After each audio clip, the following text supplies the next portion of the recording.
New developments as rescue crews continue searching for missing college student Sudiksha Konanki. Experts say the legal fight over her disappearance at a Dominican Republic resort could come down to who was reckless. The National News Desk, Jeff Harris, joins us.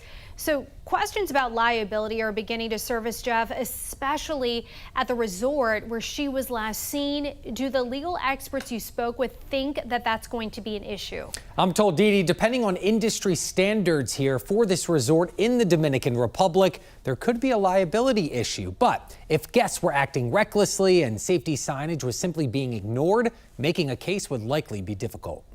Madeline Summerville, an attorney based out of Georgia, tells us there are a couple of ways the resort could be held liable. For starters, if its own policies and procedures were ignored. A security guard should have been on the beach at the time, or there should have been signage or flags that would have indicated to the young lady that it wasn't safe for them to go out at the time. According to law enforcement, Sudiksha Konanki was last seen on surveillance footage in the early morning hours of March 6, entering the beach during a red flag warning at the Rio Republica Hotel in Punta Cana after being seen drinking. She then reportedly went in the water, a series of events Summerville believes could be a big factor. Most of the time, it doesn't matter if you're intoxicated or not. You're still responsible for the actions that you've taken. Mark Clausen, a legal expert, tells us prosecutors outside of the U.S. tend to be aggressive and could try for recklessness as a criminal charge against the resort. However, he has trouble seeing it as a legitimate case. It's hard to see what the resort could have done to show a higher level of care for her and not be considered reckless. Now, some are linking a power outage just hours before Konanki's disappearance to the case, but Clausen believes regardless, finding the resort liable will be hard to prove. Are they supposed to put up lights now? Not just signs, but lights everywhere?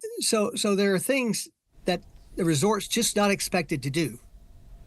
Now, a lawyer in the Dominican Republic tells Fox News Digital he does not think the resort will be held liable here. However, that could change if the guests prove the hotel or even the employees did act recklessly. Reporting for the National News Desk, I'm Jeff Harris.